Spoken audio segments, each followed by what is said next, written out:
Alors, on revient à Giberti, là. Alors, ça s'appelle, c'est une carte postale qui a été faite par Michel Collet, de Montagne Froide. Là. Ça s'appelle La chorale éternelle, le 17 janvier 1993, anniversaire de l'art, au lavoir moderne parisien à Paris. Alors, je lis.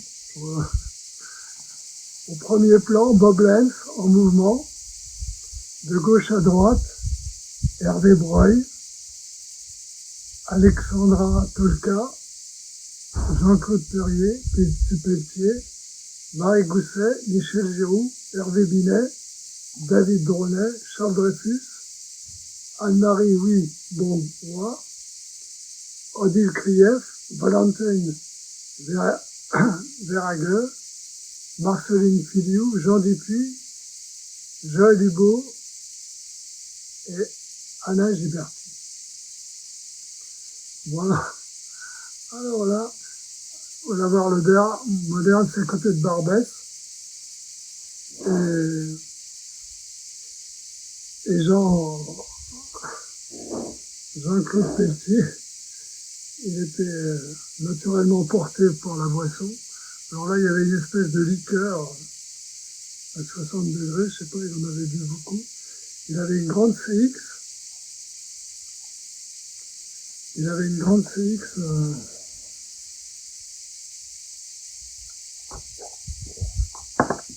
devait être 3 heures du matin. Et il nous ramène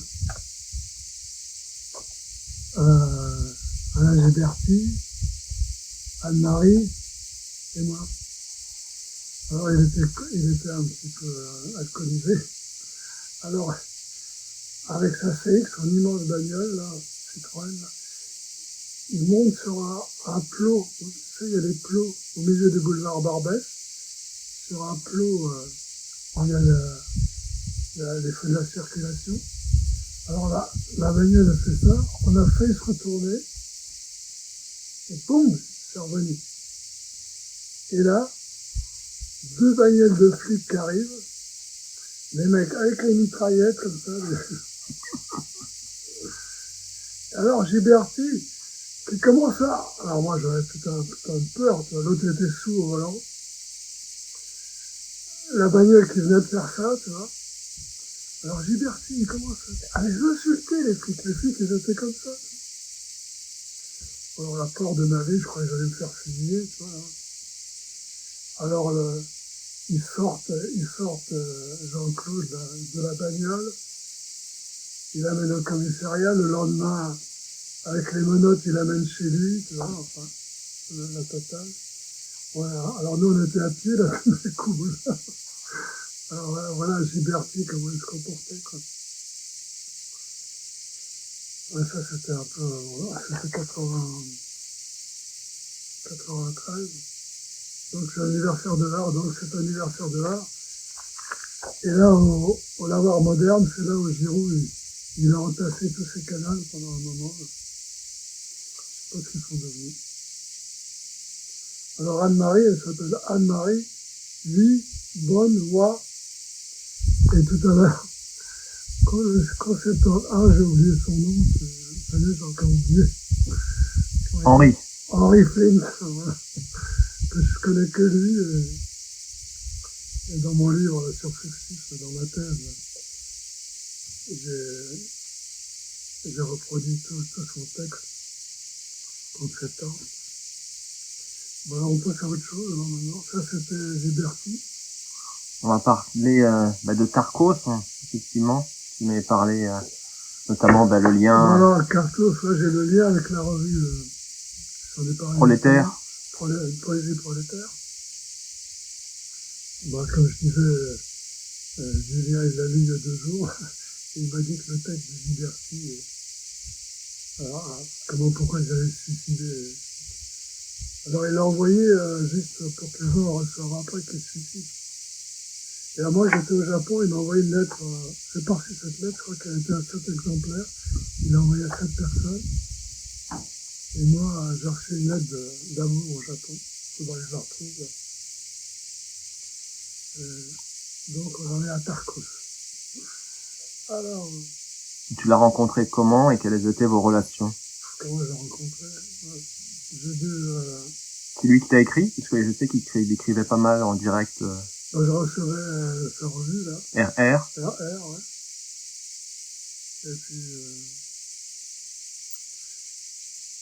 Et puis on était très proches. Alors c'est Julien avec Stéphane Bérard qui les a promotionnés. Et Castelin aussi avec Dox. Ouais, Castelin. Alors c'était au tout début de Tarkos parce que il m'a demandé d'aller voir à la une.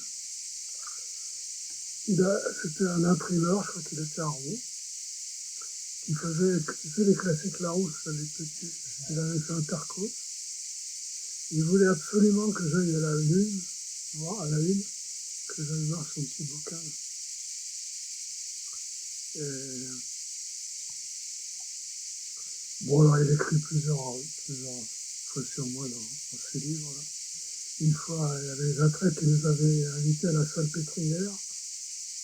Et là, il écrit un délire que j'arrive dans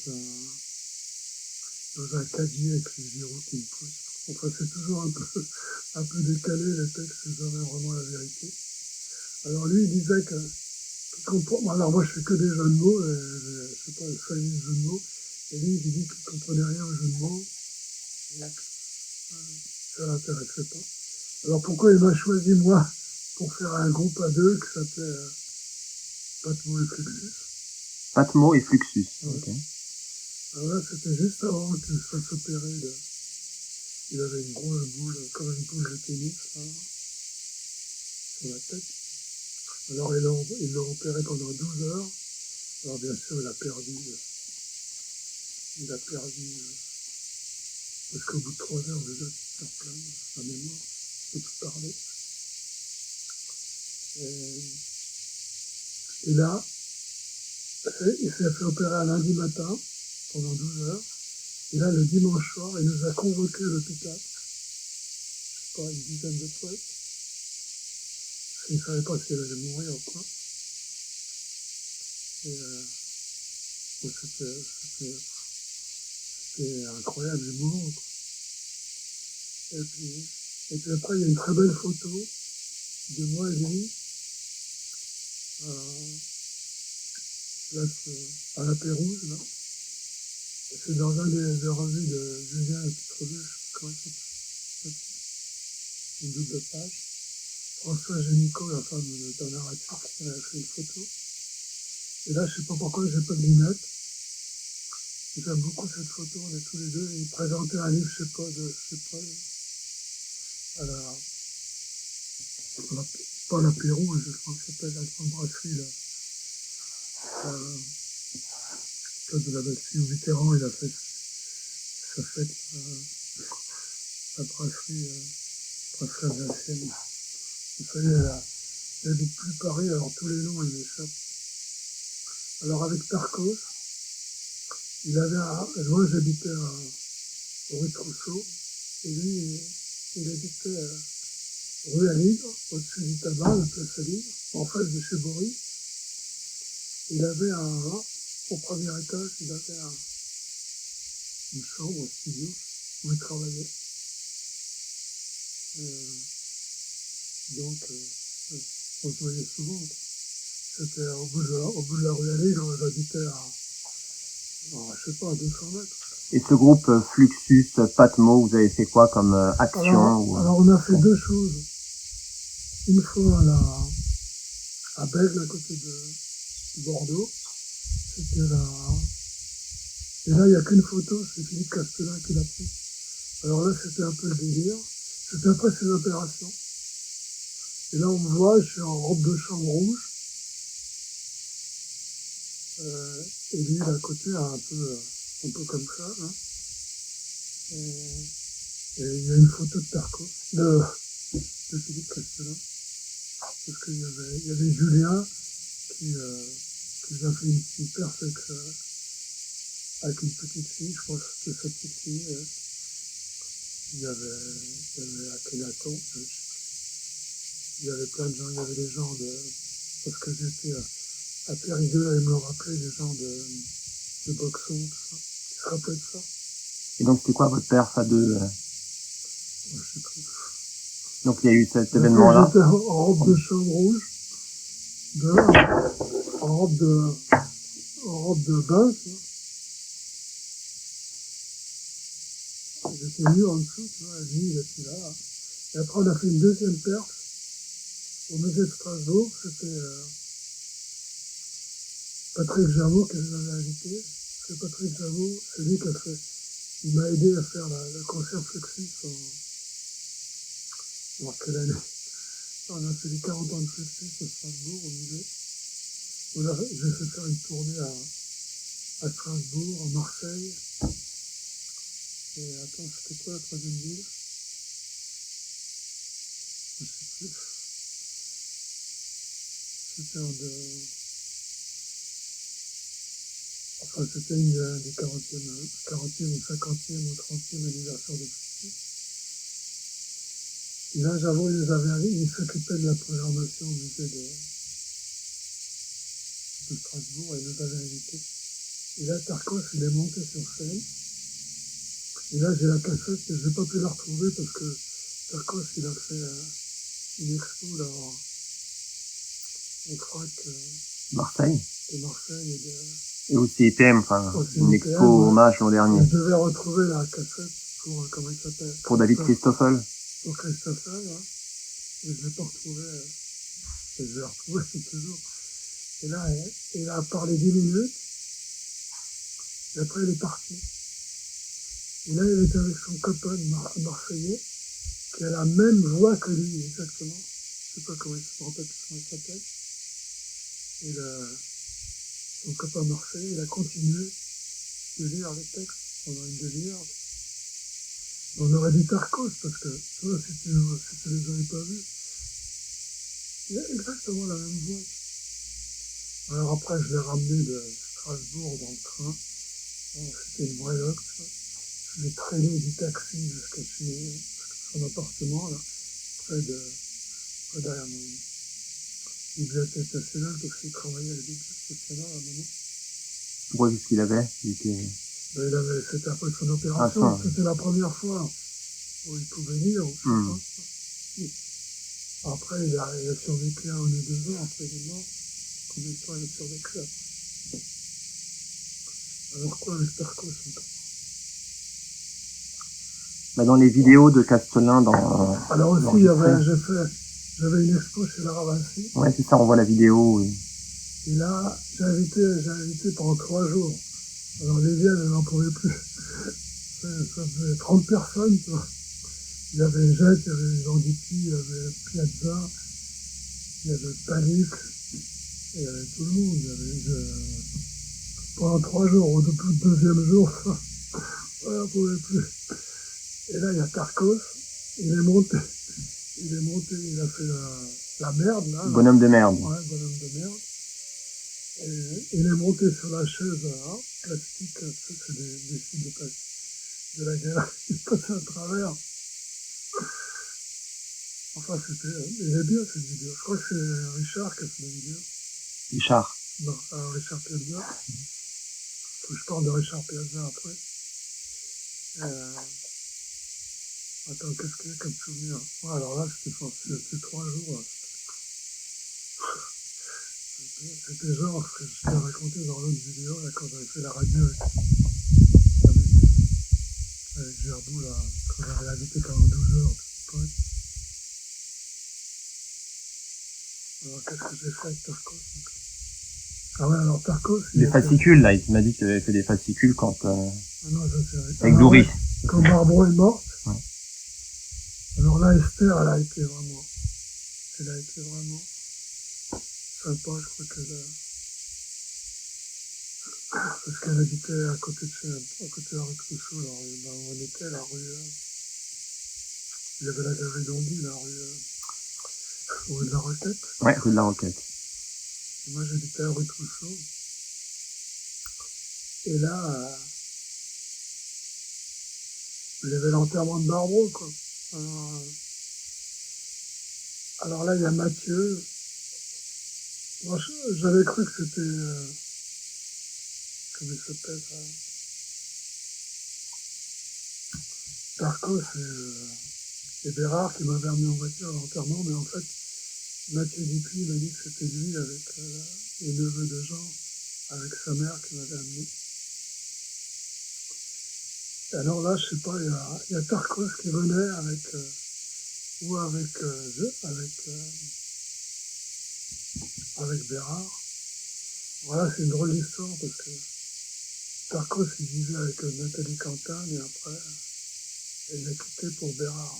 Alors c'était les meilleurs amis. Alors, et après, ils vivent plus ensemble, Nathalie Cantin Stéphane Bérard. et Stéphane Bérard. Alors j'avais invité, il y avait Eric Anderson qui m'avait demandé de faire, il y avait une exposition sur l'Allemand là, qui avait fait des expos à Copenhague, là, qui avait fait à Nicolas, dans l'église Nicolas, là où il y avait eu le concert Fluxus en 63. Je ne m'en rappelle plus, un des Fluxus allemands là, qui habitait copain de Figio, qui avait fait des expos de Figio, tout ça. Ah, par contre, j'aurais dû prendre des notes avant. Pas Dieter Roth. Non, Dieter Roth, il est islandais. Non, lui, il était allemand, mais et c'est comme ça que Philippe a trouvé Marianne, parce qu'elle était danoise aussi. Il l'a trouvée chez... oh, comment il s'appelle? Bon, c'est là où il y avait c'était la galerie, c'était le mec avant-garde à Copenhague. Et là, il y avait un hommage chez lui, et c'est Eric Anderson qui m'avait invité. Et là, j'avais invité Stéphane Bérard. J'avais présenté les films d'une minute de Georges Brecht et Figure à la fille qui sourit.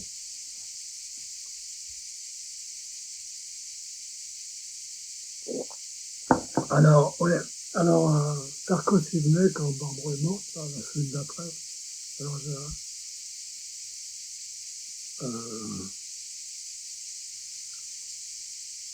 là, bon, alors là, je t'ai raconté, Bristol, il m'avait sauvé la vie, là, il m'a amené un ordinateur pour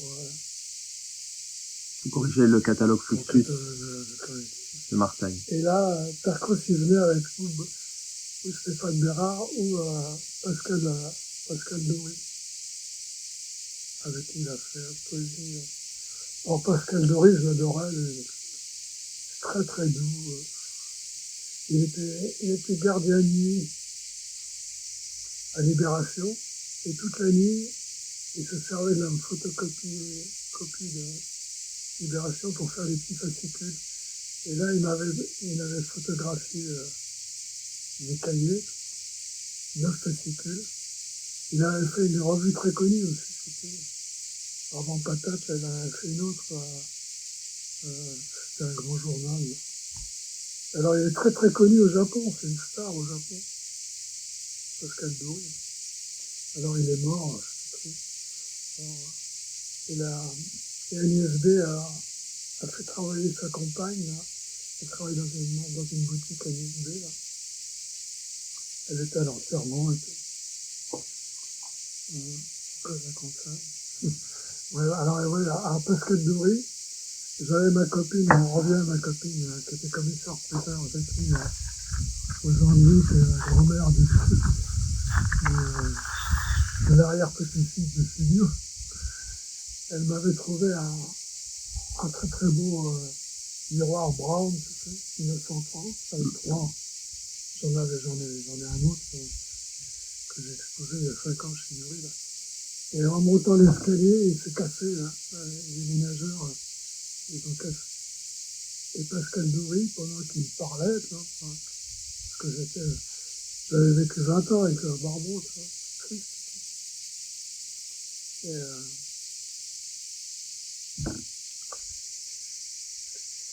Et il m'avait dessiné sur un des panneaux du miroir, que j'ai toujours à la cave à Montreuil, là, une peinture sur le miroir. Mhm.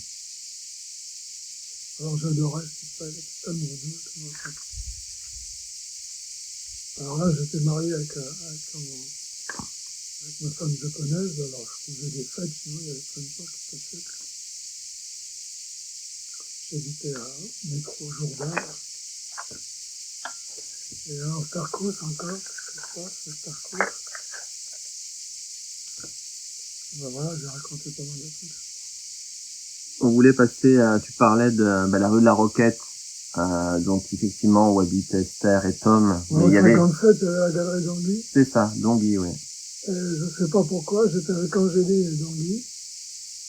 Et il y avait 2 étages. Et c'était la réserve du tissu, c'est Morgane qui fabrique Les vêtements. des vêtements.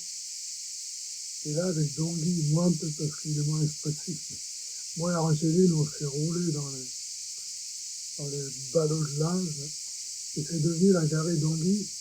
Ou alors Donguy, il a fait tout Fluxus. Il a fait Capro. Après, il y avait plein de bidons. Alors il était obligé de couper la galerie pour mettre les bidons. Il a fait un mur dans la galerie pour mettre les bidons de Capro. Après, il a fait la Montieuse, qu'il a vendue à Lyon, l'installation de la Montieuse. Après, il a fait Eric Anderson, il a fait tous les Fluxus. Et tous les poètes expérimentaux. Ben, Emmett Williams, il a fait une performance fantastique avec des bougies, je me rappelle. Serge III, Jean Dupuis. C'était fantastique la galerie. Après, il a fermé et je me suis retrouvé chez Lara Vinci. Alors, Lara Vinci, elle allait à Caen, là, chez Elvire, chez Elvire, vous savez, je me souviens un peu de son nom, qui faisait la galerie de. Parce que Joël, il travaillait aux Beaux-Arts à Caen, et il habitait à Réville, non, il habitait dans Réville, il habitait autre part avant. Et il ne voulait pas rentrer chez. Il devait avoir un cours le mardi et le jeudi. Et il restait le mardi soir, il faisait des expos. Et là, il a montré Orlan à Guillot, il a montré tout le monde. Moi, c'était 80, vachement tôt, quoi, 80, 78. Et là, il y avait après, il y avait Elvire, je sais plus quand même. Elle avait une boutique d'antiquité, elle a coupé. Ben, Joël, il n'a pas parlé de ça. Il a coupé Si, Joël, on a parlé. Ah ouais, il a coupé la galerie. Et là, il y avait des expos. Et je me rappelle, chez Elvire, elle avait un grand appartement à Caen. Et là, Liliane, elle dansait sur la table et tout. C'était pas la Liliane galeriste, c'était la Liliane active, quoi. Et après Yuri, j'avais fait une perf. J'avais fait une perf dans le 14e, je me rappelle. Alors Yuri, il avait 8 ans, je sais pas. Et maintenant, il a, je sais pas quel âge il a maintenant. Et alors, j'avais fait une performance, c'était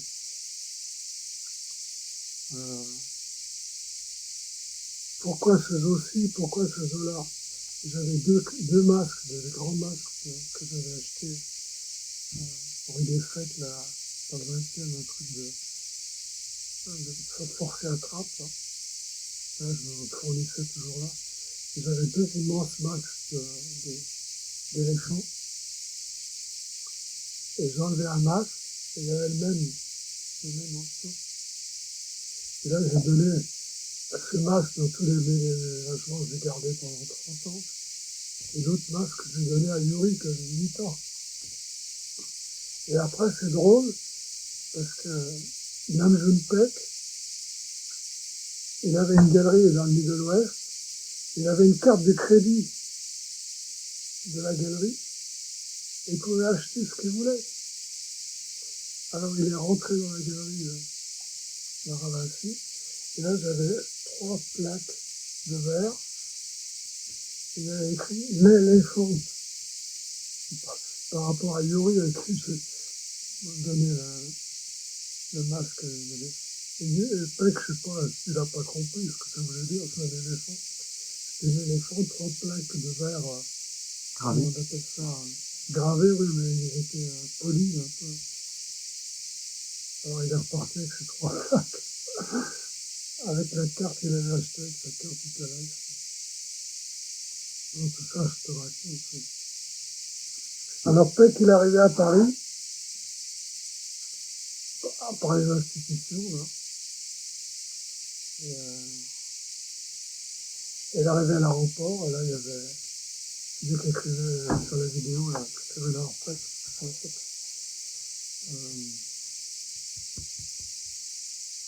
alors il y avait des institutionnels qui arrivaient à Roissy, ou je pense. Ils disaient, alors il est où Charles, pourquoi il n'est pas là? Alors les institutionnels, ils ne savaient même pas qui j'étais. Oh, c'était marrant. Et puis, qu'est-ce que je vous ai raconté sur Peck encore? Ah ouais, Peck, c'est le plus grand traumatisme de ma vie.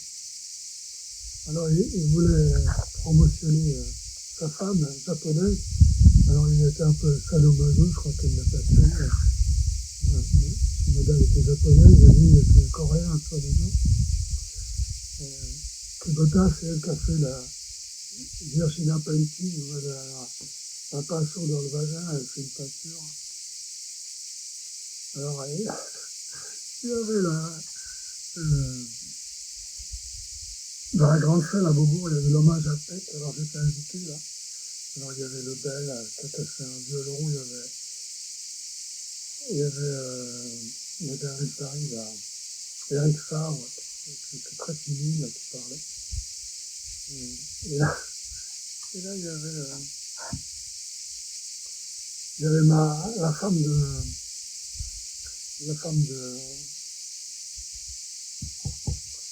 Stockhausen, qui avait fait les premières performances de Peck à Cologne. Et là, après, elle faisait des... Alors, elle était là, à côté de moi. Et il y avait Kubota, qui était là aussi. Elle disait, ah, Charlie! Ah, c'était marrant. Ah, t'as une autre histoire avec Peck, je crois que c'est fini. Ah non, là, mon traumatisme avec Kubota. Alors, Peck, il voulait promotionner Sa femme. sa femme. Alors, il avait regroupé tous les conservateurs de Pompidou pour aller dans la salle au sous-sol où on avait fait les 2 vidéos avec Jean, là, Artiste Propaganda. Il faut que je t'en parle aussi après. Artiste Propaganda, on a fait deux séries de vidéos là, dans le sous-sol de Beaubourg. Alors il avait réussi à muter tous les... Bon, parce que j'étais hyper connu là. Et là, c'était une vidéo de Kubota. Elle filmait la tombe de Marcel Duchamp, comme ça, elle lui dit Marcel! Putain, j'ai failli m'évanouir là, c'était horrible. Quoi. Voilà, ils sont tous les 2 morts et tout. Et là, il y a Peck, alors là, c'est l'histoire, là. Il a été invité à la Maison Blanche. Il était sur une chaise roulante. Et là, il s'est soulevé devant Clinton et il a perdu son pantalon. C'est une vidéo. Alors là, la moitié des gens ils disent il a fait exprès, l'autre moitié il n'a pas fait exprès. Alors lui, il n'avait pas de chaussures, il avait une espèce de savate. Et chaque fois que je le voyais, c'est comme si c'était un intime. C'était vrai. Je l'ai vu à Milan, je l'ai vu à Venise, je l'ai vu à, je sais plus où, à Lyon. Alors, c'était un peu étrange. Je te raconterai après, peut-être. Je voulais parler de Jean Dupuis. On en avait déjà parlé un petit peu la dernière fois. Bah, Jean Dupuis, j'ai tout fait avec lui.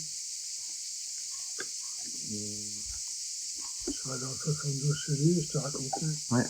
Il y avait Philippe Glass, qui faisait la plomberie. Après, je l'ai aidé à faire sa première performance. Il avait Lizzie Suzanne, là, une grande plaque qui est un revolving stage. Je crois que c'est maintenant c'est au fac de Dijon maintenant, parce que Lavigne, le directeur du FRAC, il a acheté 50 pièces, je sais pas combien, à Dijon. Alors c'est moi qui tourne la manivelle, et là il se coupe la moustache, sa première performance, avec Philippe Glass en première partie, qui joue de l'orgue, tu vois, donc vraiment connu, quoi. Tu voulais me parler tout à l'heure de deux de tes performances. Lesquelles? Ah ouais, les deux, alors il y en a une que je décris dans le bouquin qui vient de sortir au Presses du Réel, là. Je la décris en détail. Avant-garde et contre-culture. Avant-garde et contre-culture, au Presses du Réel qui vient de sortir. Alors là, c'était au Trou Noir de Servin. Et là, aussi dans Dox, là, il y a Alain Fronti qui fait, là, c'est en 84. Dans le doc spécial... Ouais, il y a là, dans mon Dox, le dernier Dox, ouais, là, mon Dox spécial. Et là, il y a Alain Fronti. Il y a le texte sur moi dans Métaphonie, sur mes 50 ans de jeu de mots, là. Et il y a sa préface, qui est très très bien. Et il y a l'article qu'il y avait dans Tarte à la crème, sur moi.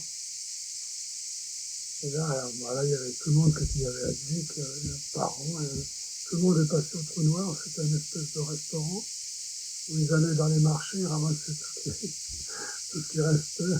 C'était un truc anarchique. C'était où ça, ce restaurant? C'était à côté de la rue Marcel Duchamp, maintenant c'était rue Nationale. À Paris. Et là, il y a la cassette Trou Noir. Et quand je suis passé à France Culture, France Musique, et là, comment il s'appelait, je ne sais plus, c'est lui qui m'a invité. Il a passé, d'un côté il y avait Tibor Pape et de l'autre côté il y avait moi. Et là, cette cassette, je ne même pas, je l'ai prêtée à un copain à chaque fois. Je la vois. Et puis le type de France Musique, il devait me la... Et puis il s'est fait virer de France Musique, il n'a pas eu le temps de le faire. Il faisait les émissions fantastiques, là, sur la musique, je ne sais plus comment ça s'appelait. Et donc, cette performance? Et cette performance, c'est pour les 150 ans de l'armée. Et là, je l'ai décrit en détail. Et là, j'avais un flash. Mertz, ça s'appelle Mertz. Alors, c'est Schritter, tout ça. Alors, je raconte tout ça dans le bouquin. Et alors, Mallarmé, dans son introduction au coup de biais, là, et là, dans le bouquin, j'oublie la dernière phrase, c'est frappe d'abord. Il faut que je le rajoute à la main dans le livre que je t'ai donné aujourd'hui. Frappe d'abord. Frappe d'abord. Alors, il explique comment les Blancs sont aussi importants que la constellation de l'être. C'est l'introduction de Mallarmé, là. Et donc, j'étais avec mon flash, et ça fait comme ça dans le miroir. Et après, j'appuie sur le flash. Et là, dans la cassette, on entend Viviane Vinci qui hurle, parce que j'étais aveuglé, tu vois. Et alors là, je disais blanc. Alors après la lumière, après les gens sont dans le noir. Après, les blancs, en effet. Après, je relance le flash, mais là, il y a moins de cris parce que les gens, ils s'attendaient au deuxième flash, tu vois. Alors, les blancs, en effet, assument l'importance. Alors, encore un coup de flash. Ils frappent d'abord, que j'ai oublié dans le bouquin. C'était une de mes performances. Donc, les gens étaient dans le noir. Dans le noir. Okay. Et il y avait aussi mon cousin Alex qui jouait du trombone avec moi pour faire l'alphabet lent que j'ai fait là, à Shakespeare & Co l'autre jour. Et Alex, il devait venir. Et puis bon, il n'est pas venu. Tu veux le refaire, l'alphabet lent? Alors Alex, il était avec Camus. Il jouait avec, il a fait le Palais des Sports avec Johnny Hallyday. Il était avec Sardou et Eddie Mitchell. Puis il a joué avec Ella Fitzgerald, euh, Pierre Boulez, je ne sais pas, avec tout le monde, avec Red Charles, Denis Rousseau, c'était Tony et Chardin. Enfin, il a fait du trombone pour tout le monde, quoi. Et puis il faisait les disques en direct, parce qu'il n'avait même pas, hein, il était premier prix du conservatoire. Et là, il a joué après, je vais raconter dans la deuxième performance. Et là, parce que mon père géniteur, il était marié avec une femme qui écrivait les chansons pour Dalida. Et lui, il enregistrait les chansons de Dalida, mais il n'avait même pas besoin de répéter, tu vois. Il avait la partition, et il jouait en direct les disques de Dalida. Et pourquoi je te raconte ça? Oui, parce qu'il était au Trou Noir, ouais. Et ce Trou Noir, donc, c'était un restaurant Un restaurant anarchiste. Ouais. Et donc, alors Servin, il s'appelait Servin parce qu'il n'avait pas de prénom, parce que Cassou, il n'a pas de prénom. Et puis dans une abbaye, là, c'est un personnage. Ils organisaient des événements tous les mardis, il y avait un poète. Dans le resto. Le trou de Servin, le trou de Servin, ça s'appelle.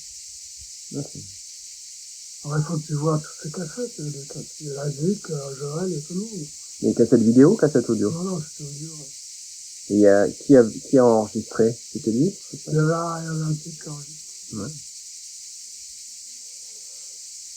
Et alors là, on en arrive à la deuxième performance.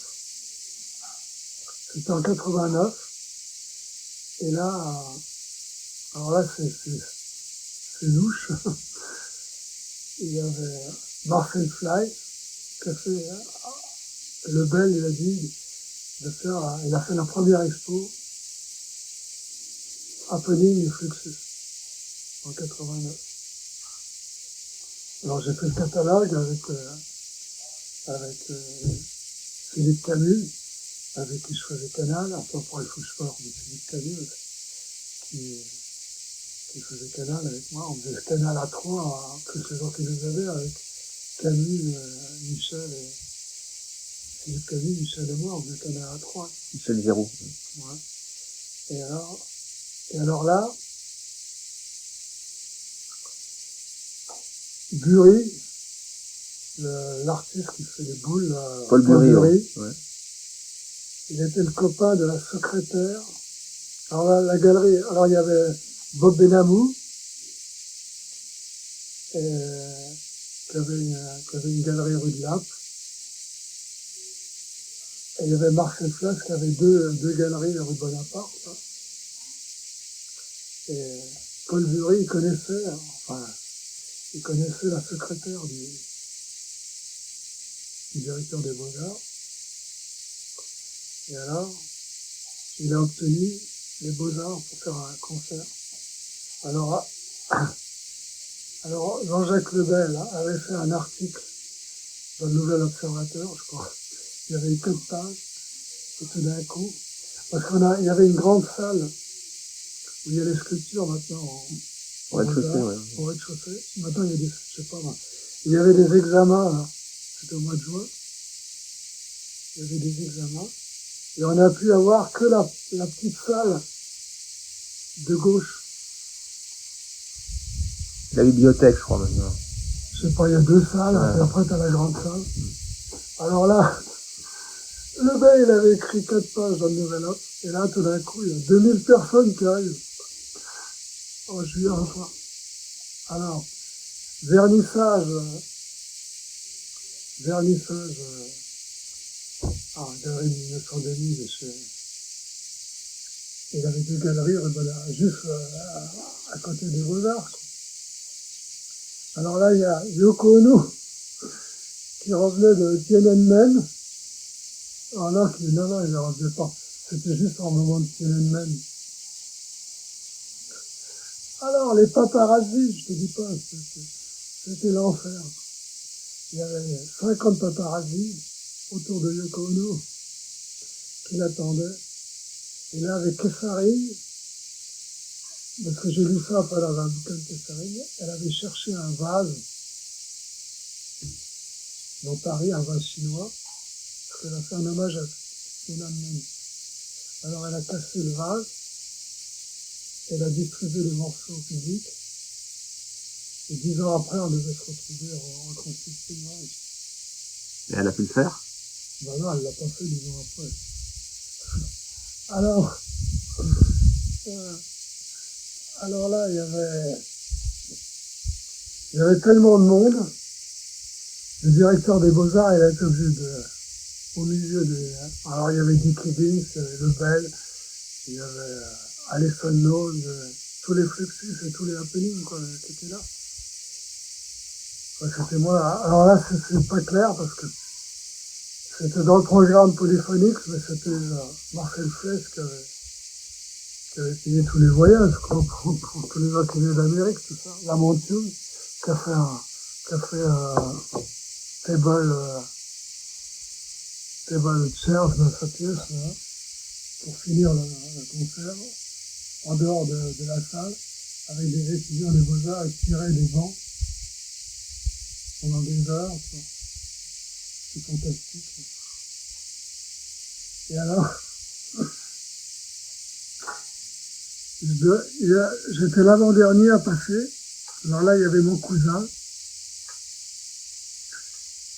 Il y avait le neveu de Barbon, avec qui j'ai vécu 20 ans, là, qui était le premier prix de trombone au Conservatoire de Paris aussi. Et il y avait un guitariste japonais. Et moi, il y avait mon copain Journiac, le cousin de Journiac. Son père, il travaillait c'était lui qui s'occupait des affaires africaines à l'Élysée. Et même, il était sous Pompidou. Et après, Giscard, c'est très très rare, Giscard l'avait gardé pour s'occuper des affaires africaines. Et après, il a été descendu avec un président africain dans un hélicoptère, René Journiac. Alors j'étais à l'enterrement, là, dans le 16e, avec Giscard et tout. Et mon copain, il n'avait même pas, il s'est acheté un impair noir parce qu'il avait rien pour l'enterrement. Alors mon copain, il avait les cheveux jusque là, il allait avec, comment il s'appelait, il faisait des happenings là, avec Rita Lenoir, là, ce que ça s'appelait là. Et tout d'un coup, alors ouais, son père, il a organisé le Bokassa qui est devenu empereur. Alors cette histoire, ils avaient ramené. Alors quand j'étais en Inde, j'étais passé par, c'était les 2000 ans de Persépolis. Et là, ils préparaient. Et Pompidou n'était pas venu. Il avait envoyé, je ne sais plus qui, le ministre. Et là, ils préparaient le défilé pour les 200. J'étais en 2 chevaux. Et alors, ils préparaient l'inauguration pour le Shah d'Iran, pour les 2000 ans de Persépolis. Du Shah d'Iran, quoi. Et là, il y avait un type qui préparait qui était en charge un type de Versailles qui était en charge du défilé Et là, c'est le même type qui a fait le couronnement de Bokassa. Et là, il a amené des chevaux de Normandie, tu vois, qui crevaient de chaud.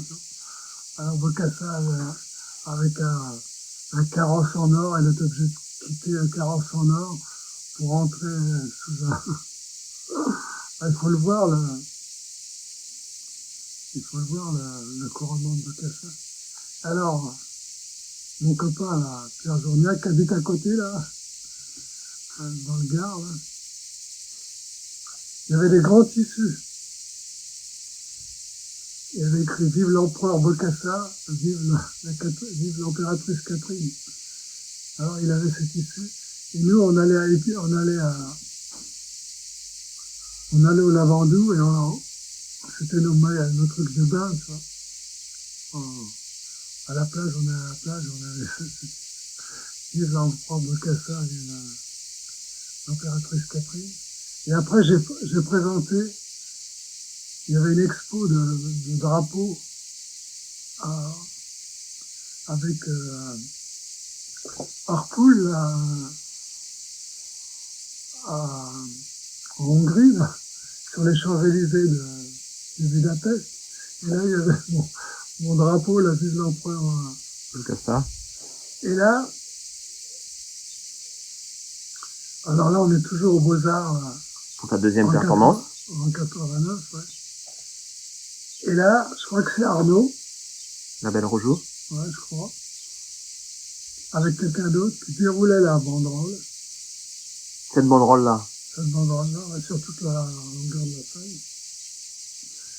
Et moi, j'arrivais sur un trône humain avec Richard Martel, Eric Andersen, Ben Patterson et Joël Hubaut, je crois. Ils avaient les mains comme ça, ils me tenaient un. Et moi, j'avais mon gant afghan que j'avais acheté à Kaboul. Ça, c'est encore une autre histoire avec Boyd, il faut que je te raconte. Et puis je lançais des petits baigneurs parce que on avait retrouvé des enfants dans le frigidaire des Bokassa. Il était cannibale.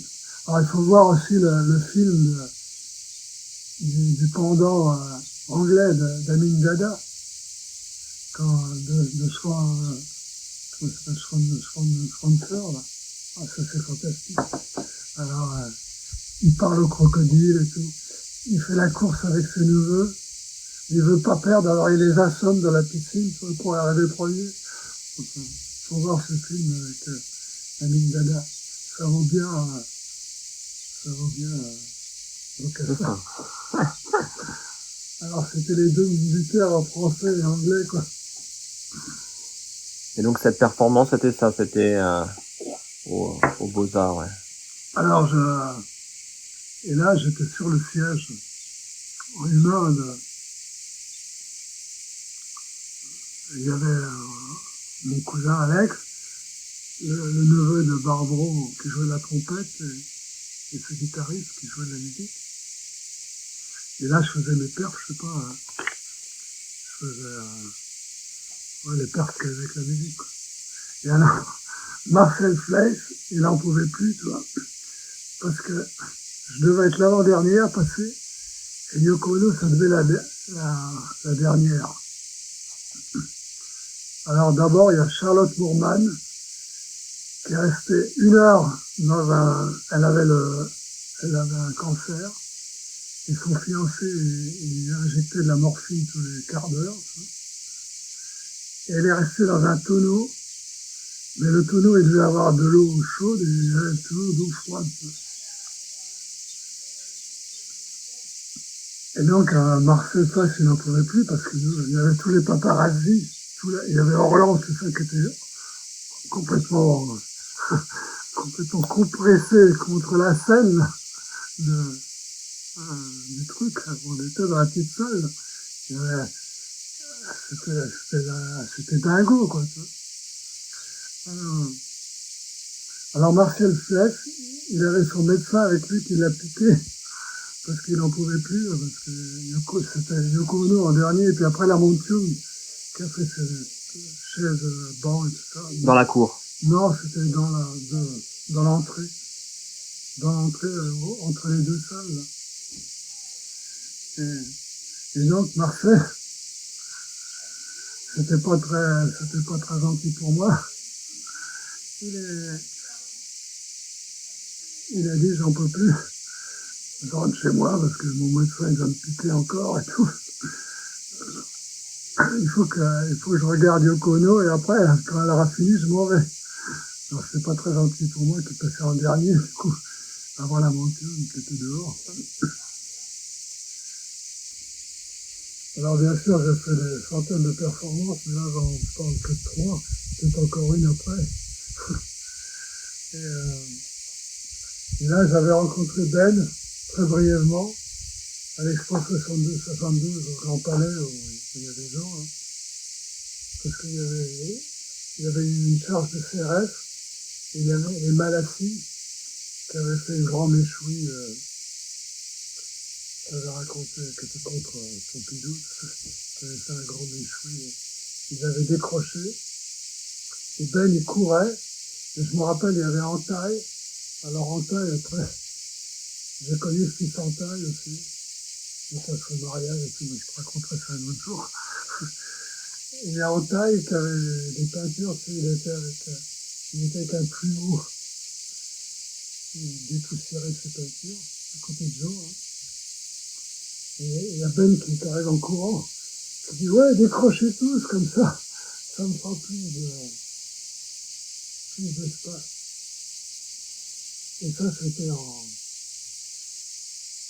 donc 72. en avril 72. Et en janvier 72, il y a la première FIAC à la galerie de la Bastille, qui est maintenant l'Opéra Bastille. Et alors, je ne raconte pas ça déjà dans l'autre. Non. Et là, il y avait. Là, il y a Ben, là, je l'ai connu beaucoup mieux, quoi. Alors, il avait réussi à mettre des œuvres dans toutes les galeries et tout. Et là, il y avait Giancarlo Politti, la galerie, c'était en 69, c'était en 73. Et déjà, la galerie Flachat. Et là, Politti, il a fait un numéro spécial en 78 sur Fluxus. Et là, il m'a demandé de faire l'histoire de Fluxus. Et maintenant, c'est dans les anthologies Flashart, c'est dans les gros bouquins. Et, pourquoi je raconte ça? Oui, et là, je reviens, et là, Ben obtient le festival d'automne, concert Fluxus au festival d'automne, au musée Galliera, avec Madame Dan, je ne sais plus comment elle s'appelle, vous comprenez. Et alors là, il y avait c'était de grandes salles, et là il y avait les toiles américaines de Templon autour de la salle. Et là avec Ben, alors il m'a demandé de l'aider. Alors j'ai trouvé Martial Thomas, que j'avais rencontré à New York en 1974. Et puis il y avait le fiancé de ma copine un auteur qui avait écrit dans Opus avec moi en 71, quand Opus il demandait à Godibert d'écrire pour avoir des fanfares. On était en licence, on était instantanément, on était devenus critiques d'art, on était en licence d'histoire de l'art.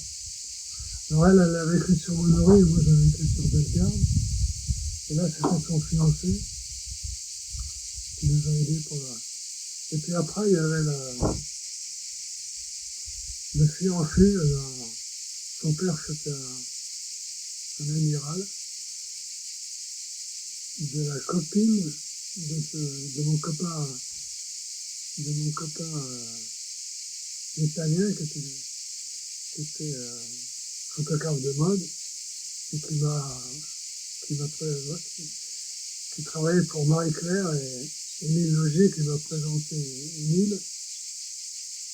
Il était directeur artistique avant d'être le directeur artistique. Il a fait la deuxième mouture d'Actuel. Et avant, il était directeur artistique de Marie-Claire. Et donc, moi, je faisais une histoire. C'était mon meilleur copain. Il avait un assistant, mais des fois C'est toi qui y allais. C'est moi qui y allais, ouais, quand c'était chaud. Alors on allait, alors moi j'avais une autre vie, tu vois. J'allais chez Castel, je mangeais à côté de Belmondo, tu vois. Il y avait une dévisagiste, une femme chez Castel. Elle connaissait tout Paris, quoi. Elle connaissait 10 000 visages. Elle faisait rentrer, soi-disant, pour Castel. Et et après, quand j'étais en 72 chez ma cousine qui travaillait à l'ONU, il y avait un dévisagiste aussi. Ma cousine, elle me présente. Je reviens une semaine après parce elle travaillait, elle traduisait en français là, à l'ONU. Là.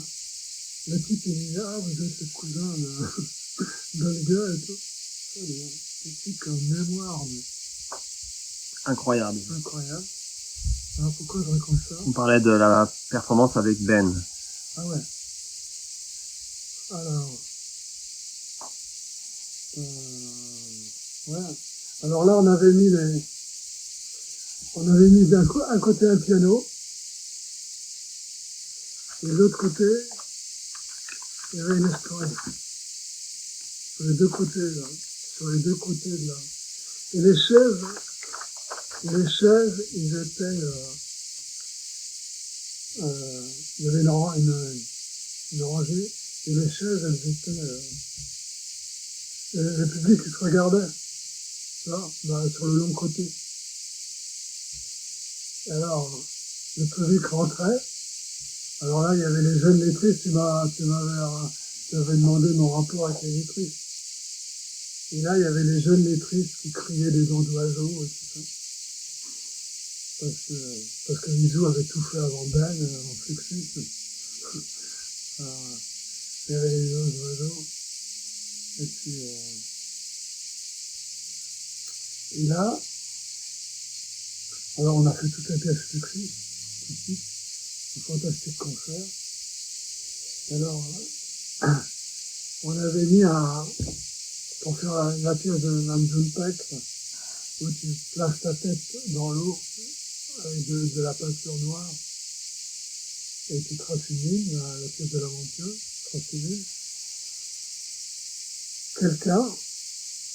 On avait mis de l'acrylique, quelqu'un avait changé je sais pas qui, avait changé la peinture, et Ben il fout la tête dans et là il hurle, il fait le truc, il hurle, il avait les oreilles pleines de trucs super, la peinture super forte et tout.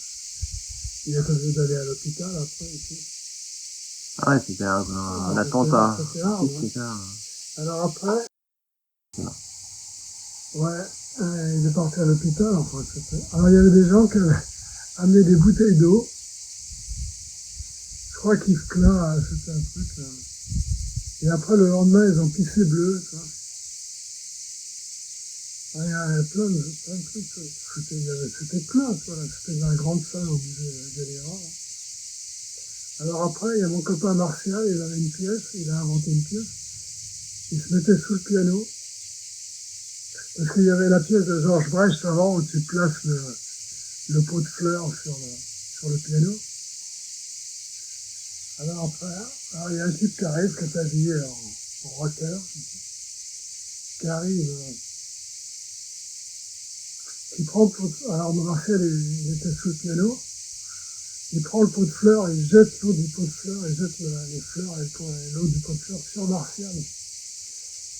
Alors là, Ben arrive, c'était bagarre de Ben.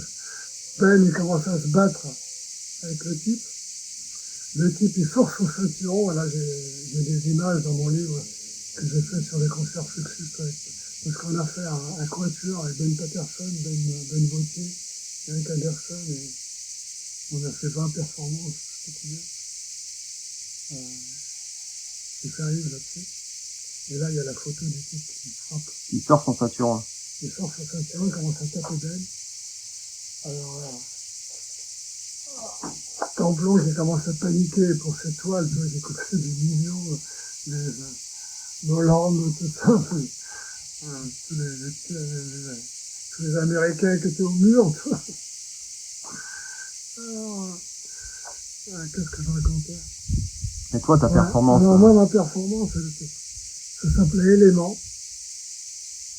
Et je ne savais pas que Yoko Ono,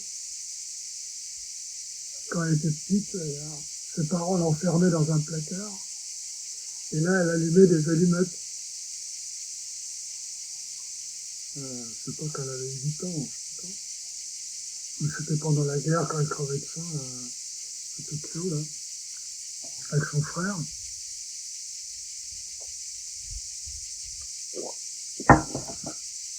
Et moi, j'ai fait Élément.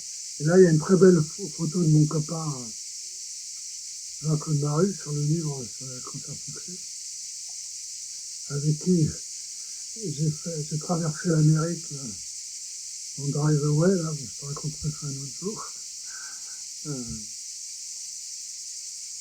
Et là, j'allume une allumette avec un briquet. Ça s'appelait Élément. Bon, c'était très concret, hein, parce qu'après Yoko Ono, je connaissais pas, elle a fait je crois qu'elle a fait, elle a allumé une allumette aussi dans le film Fluxus. Et ben voilà. Alors après, il y avait Serge III, il y avait la pièce de Fluxus, c'était vachement sympa le truc. Serge III qui a amené une bonne bouteille, on a trinqué, c'est la pièce de Serge III, il y avait plein de pièces, il y avait 50 pièces. et donc ton rapport avec Ben Vautier est depuis cette époque-là, depuis plus de 50 ans. Depuis 60, 12. Depuis 60. Alors en 72, je l'ai vu 5 minutes, mais en 73, je l'ai vu des journées entières, quoi, là, à la FIAC.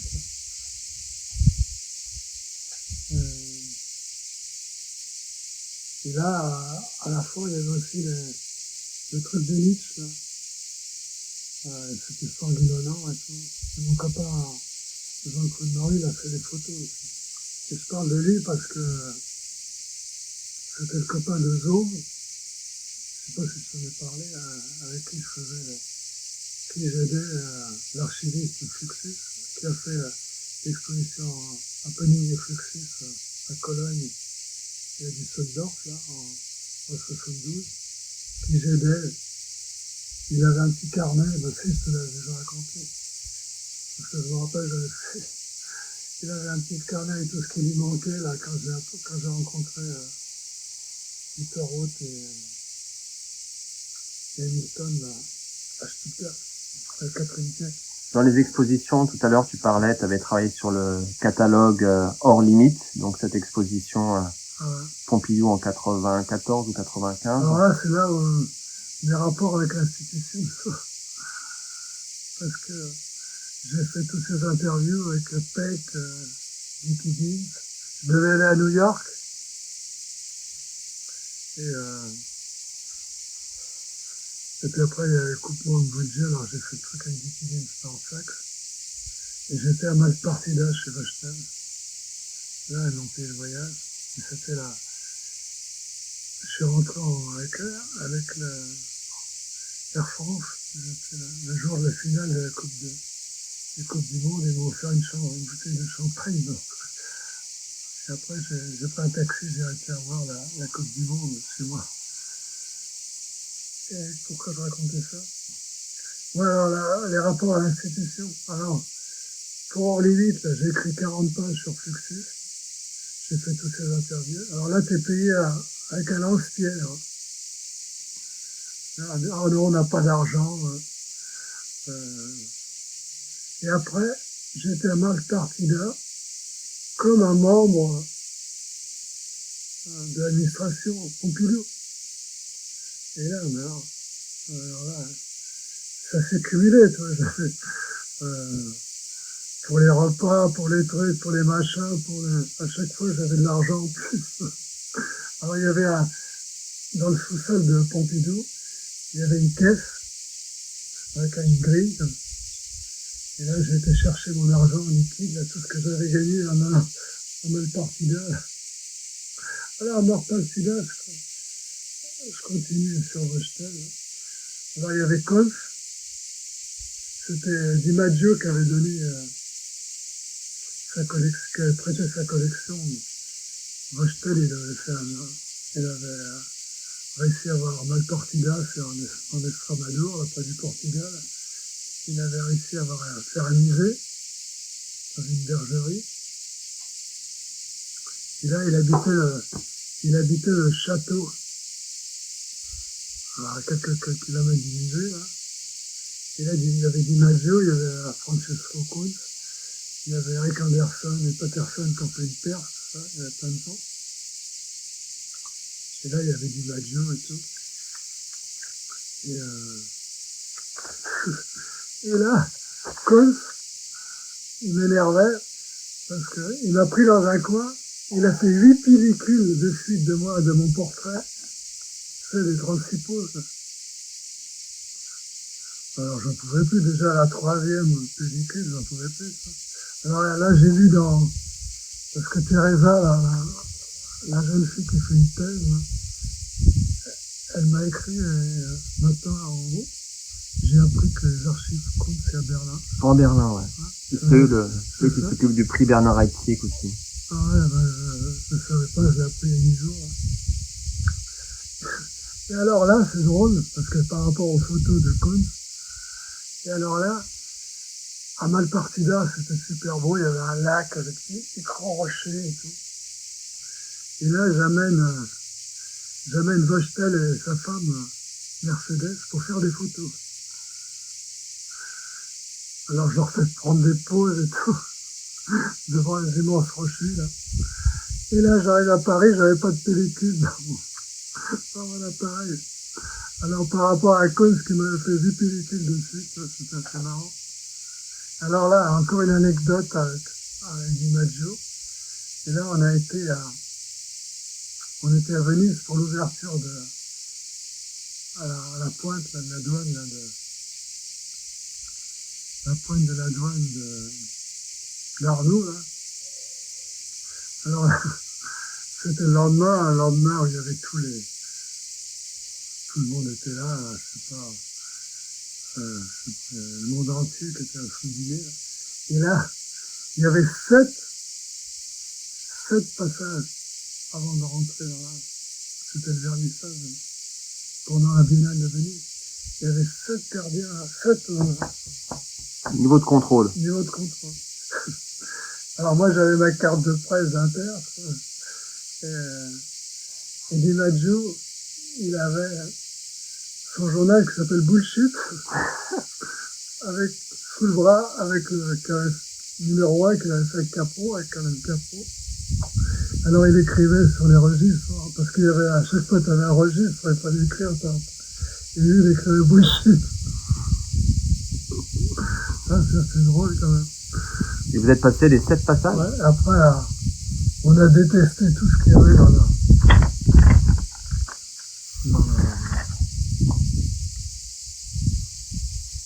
la collection Arnaud, là.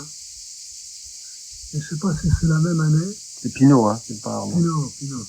Non, ouais, c'est Pinot, c'est Pinot, ouais. Pinot, je dis Arnaud. Bon.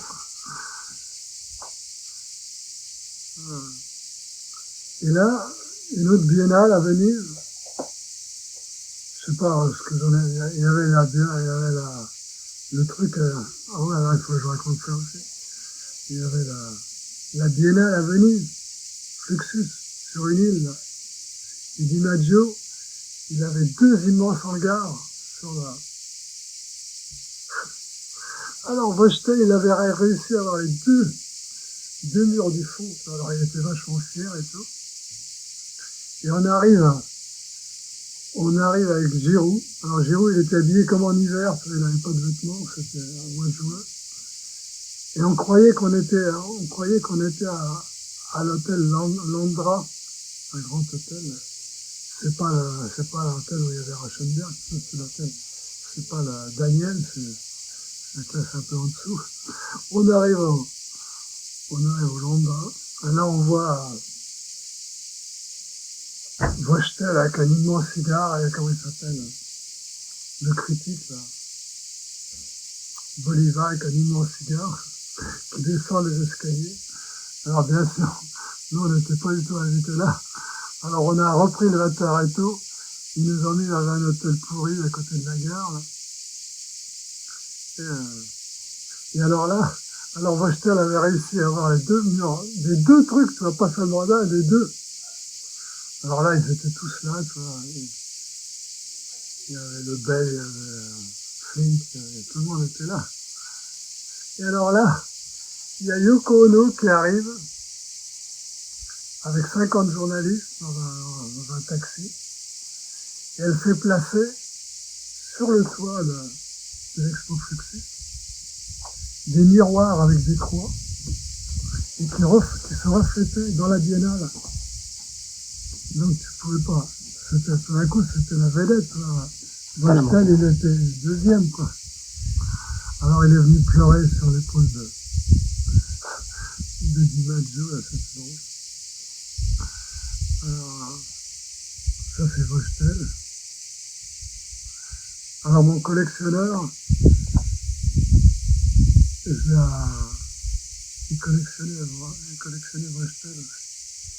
Alors je l'ai rencontré là-bas, à la Portugal, celui qui m'a fait l'expo au musée de Strasbourg. Alors j'ai encore beaucoup de choses à dire, mais il faut que je parle d'Ascendino Quesada et de la fondation Danae. C'était à une quarantaine, 50 km de Paris, à la limite de l'île de France et de la Picardie. Alors là, c'est l'endroit le plus pluvieux de France. Il pleut tout le temps, il y a des bardeaux et tout. Même on faisait ça en juin, il y avait de l'eau partout. Alors avec lui, toujours avec Philippe Camus, avec qui j'avais fait Canal, j'ai fait le cahier d'Anae. Et là, j'en ai même pas un numéro. Et on avait fait un numéro Filio aussi. On avait fait des performances, c'était sur 5-6 années. Là. Et là, je l'aidais. Par exemple, pour moi, c'était plus simple, tu vois. Par exemple, on avait invité les Canadiens. Et lui, il aurait fallu 1 an pour inviter les Canadiens, tu vois. Parce que moi, j'ai pris son téléphone. J'ai téléphoné à Richard Martel. Et Richard Martel, il nous a fait la liste, quoi, des gens qui m'invitaient. Donc on a eu les Canadiens, on a eu les Québécois. Après, il y a plein de gens qui ont exposé là, à Danae. Alors à Danae, j'étais pour l'ouverture de la collection Zoom au musée de Stuttgart. En voiture, j'étais pour Filio avec Jap, le meilleur copain. Avec Jap, le meilleur copain de Filio, à l'Institut français. Hein. Ouais, j'ai fait plein de trucs avec lui. Il était marié avec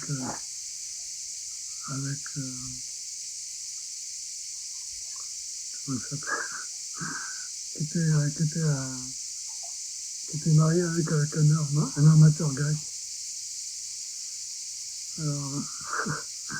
Alors elle était plutôt regardante.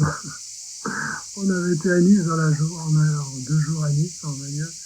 Alors on s'est arrêté dans un resto ou une autoroute. Elle faisait changer les assiettes, les couverts. Elle s'appelait Daphné. Et puis il y avait un 3e personnage. Alors après je me suis fâché avec lui, avec Ascendino. Et après il a continué Danae dans le village de Mitterrand, là. Je sais pas comment il s'appelle. Barjac, non? Barjac, voilà. Et après, il s'est retrouvé à Riron, parce qu'il vient de Riron. Et là, il nous a tous invités, à Esther, Tom,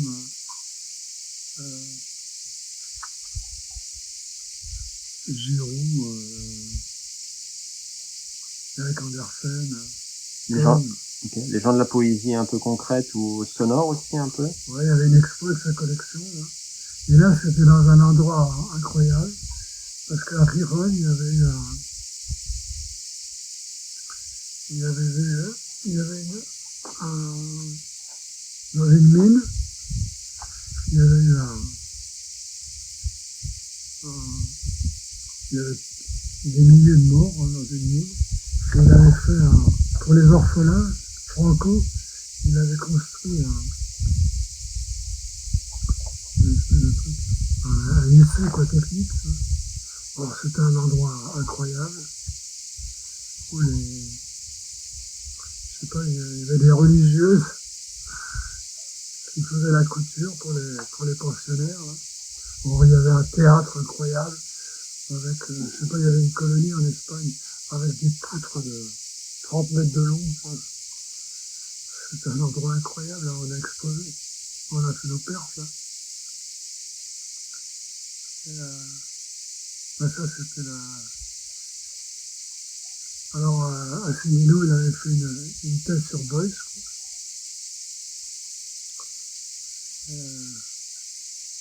Voilà, ouais, bah, voilà. Alors, je racontais, ouais, pour les Canadiens, moi, je racontais, là, moi, j'ai pris le téléphone à une demi-heure, la perf, elle a été faite, est-ce que lui, je sais pas, en même temps, il aurait fallu.